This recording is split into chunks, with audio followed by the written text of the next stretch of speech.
Hello students, how are you. आज हम लोग देखेंगे CBSE class 7 history chapter 5 tribes, nomads and settled communities के क्वेश्चन आंसर्स। चैप्टर के एक्सरसाइज क्वेश्चन आंसर करते हैं। स्टूडेंट्स, इस चैप्टर का फर्स्ट क्वेश्चन है मैच द फॉलोइंग।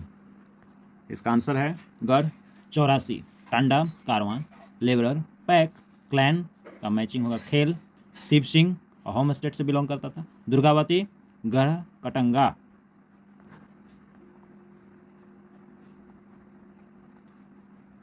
नेक्स्ट है fill in the blanks. Second number question fill in the blanks का ए नंबर में हो जाएगा जातीस, बी में buranjis, C Akbarnama, D Brahmans and temples. Now third question is state whether true और false. True and false करना है। A true, B false, C false and D also false. Question number 4. What kind of exchanges took place between nomadic pastoralists and settled agriculturalists? Answer. Nomadic pastoralists and settled agriculturalists exchanged items like wool and ghee in exchange for grain, cloth, utensils and other products. प्रश्न है कि घुमंतु खानाबदोश लोगों और settled agriculturist मतलब जो कृषक थे, सेटल्ड कृषक थे, उन लोगों के बीच में कौन सी वस्तुओं का आदान प्रदान होता था।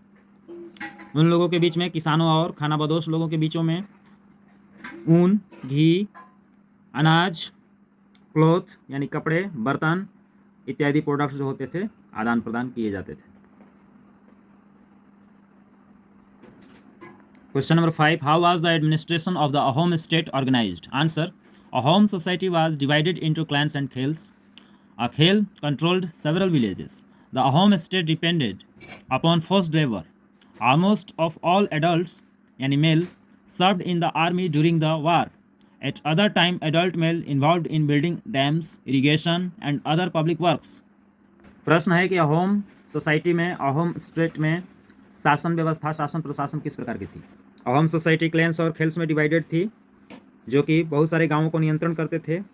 अहोम स्टेट में फोर्स्ड लेबर प्रैक्टिस की जाती थी, लोगों से मजदूरी करवाई जाती थी। युद्ध के समय नौजवान लोग सेना में सेवा दिया करते थे और बाकी समय में वे लोग डैम्स यानी बांध बनाना, सिंचाई के कार्यों में और दूसरे अन्य सामाजिक कार्यों में मजदूरी दिया करते थे, अपनी सेवा दिया करते थे। Question number 6. What changes took place in varna based society. वर्ण व्यवस्था वाले समाज में किस प्रकार के परिवर्तन हुए। Answer. The changes took place in varna based society as follows. First, smaller castes और jatis emerged with varnas. Second, difference between the high and low, between the rich and poor increased. छोटी जातियां वर्ण व्यवस्था में उभर करके सामने आई, समाज में ऊंच और नीच की व्यवस्था आई और धनी और गरीब भी बढ़े। Third, rules prescribed by the Brahmins were accepted by the kings. Fourth, society was divided on the basis of varna. Next question is, how did tribal societies change after being organized into a state? जनजाति समाज में संगठित होने के बाद किस प्रकार के परिवर्तन आए। Answer. After being organised into a state, tribal society gradually got divided into unequal social changes. The leading families joined the ruling class while the others joined the lower jatis. The Gond chiefs now wish to be recognized as Rajputs. Organised होने के बाद आदिम जनजाति समूहों में संगठित होने के बाद उनमें असमान सामाजिक परिवर्तन हुए। जो शासन कर रहे थे वे परिवार रूलिंग क्लास में इंक्लूड हुए, उनको काउंट किया जाने लगा और बाकी जो है कि नहीं निम्न जाति वर्ग में सम्मिलित हो गए। गोंड चिफ्स इच्छा जताने लगे कि हमें राजपूत की तरह ट्रीट किया जाए, राजपूत समझा जाए। Next question is, why were the Banjaras important for the economy.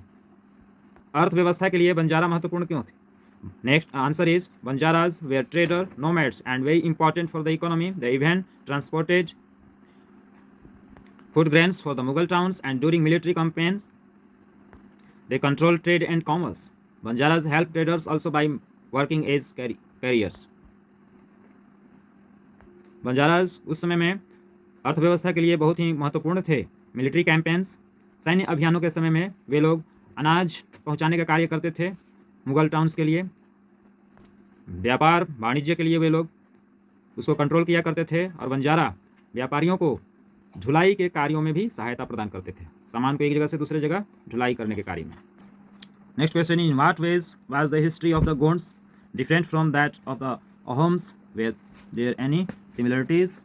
Answer, Gonds were lived in Gondwana. They practiced shifting cultivation. Gonds kingdom were comparatively larger. It divided in Ghars. They did not use firearms. While Ahoms were lived in, they did not use firearms. While Ahoms were lived in Brahmaputra Valley, they did not practice shifting cultivation. They were smaller kingdoms. They built centralized states and used firearms. अब similar कैसे थे? Gonds and Ahoms were similar in the fact that both had risen from a smaller tribal state. इस प्रकार से question answer इस chapter के complete हुए। Good writing में अपनी कॉपी में नोट कर लेना। तब तक के लिए बाय।